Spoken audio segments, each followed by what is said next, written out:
Every few years something happens in Washington that makes people think the sky is falling. Phones ring off the hook, television pundits shout, and perfectly reasonable investors start asking whether they should move all their money into gold coins and canned goods.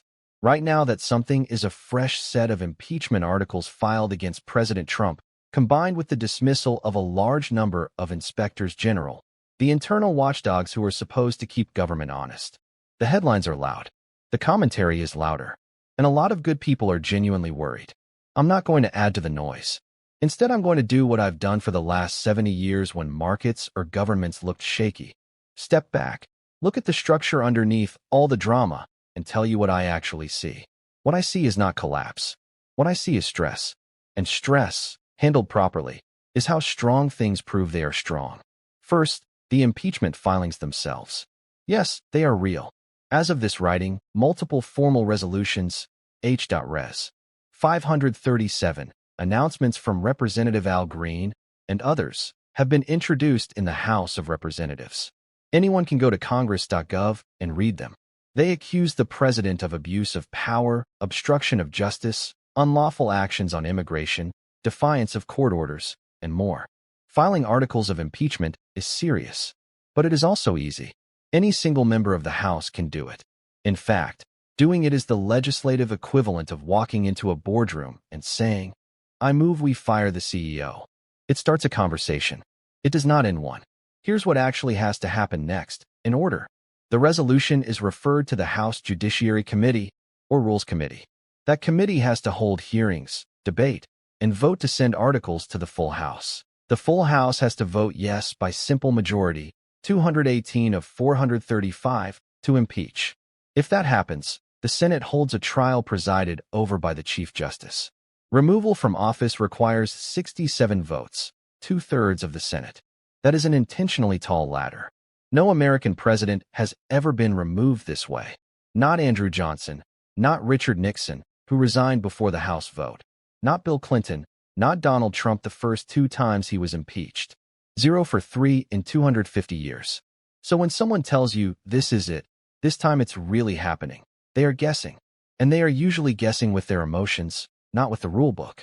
The inspectors general, the part that actually worries me more. The impeachment theater is loud. The quiet dismantling of internal watchdogs is, in my experience, more consequential. In late January 2025, shortly after inauguration, the administration fired at least 17 inspectors general in one evening, the so-called Friday night purge. More have been removed or reassigned since. These are not political appointees who change with every administration. These are career officials whose entire job is to audit, investigate, and report waste, fraud, and abuse inside their agencies. They are the internal auditors of government. Imagine a public company suddenly firing its entire audit committee and half its internal audit staff in one night, without explanation, and then defunding the remaining oversight office.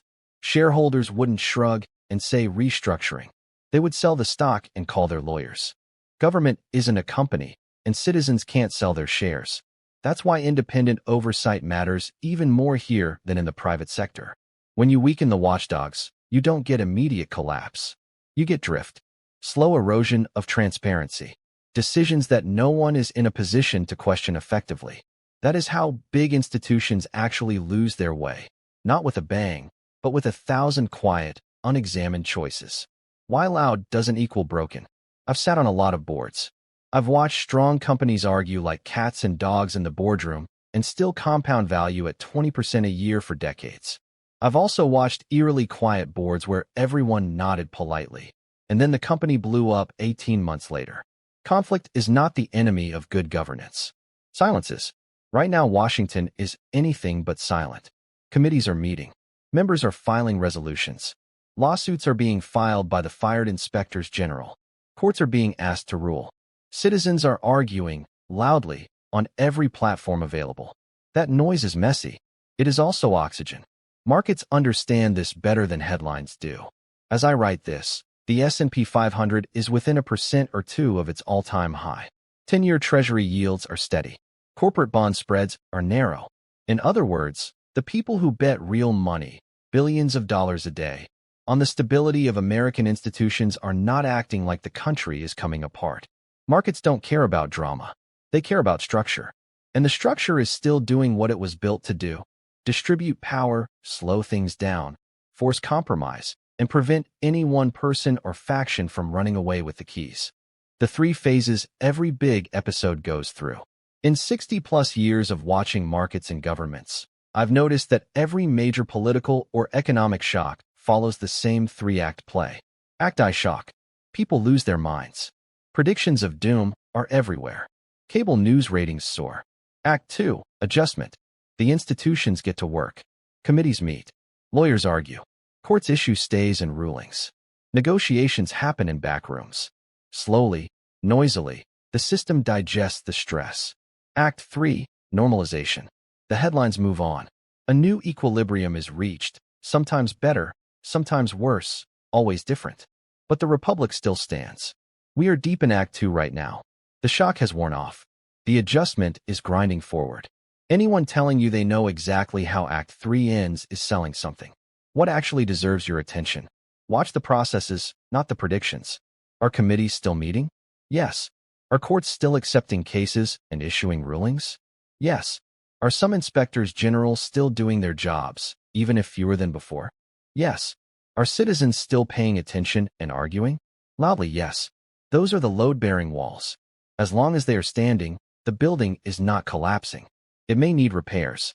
It may need new wiring, but it is not falling down. A personal note on resilience. I've lived through the Cuban Missile Crisis, the assassination of a president, the resignation of another, double-digit inflation, 20% interest rates, 9/11, the financial crisis, 2 pandemics of market panic, and more impeachment dramas than I can count. Every single time, perfectly intelligent people told me it was different this time. Every single time, the American system, messy, slow, infuriating, absorbed the blow and kept operating. The founders didn't design a system that runs smoothly in calm weather. They designed one that keeps running in hurricanes. What you and I can do: stay informed, but don't stay frantic. Read past the headlines. Follow the committee schedules, not the hot takes. Vote, every time, without fail. Speak up when something seems wrong, but don't assume every loud moment is the end. Apathy is the only thing that actually kills democracies. Engagement, even angry engagement, keeps them alive. Closing thought. When I buy a company, I don't fall in love with its press releases. I fall in love with its balance sheet, its competitive moat, and the quality of its management over decades. When I look at America, I don't fall in love with any one leader or any one news cycle. I look at the balance sheet of its institutions: separation of powers, independent courts, free press, regular elections, and a habit, annoying as it sometimes is, of arguing about everything in public.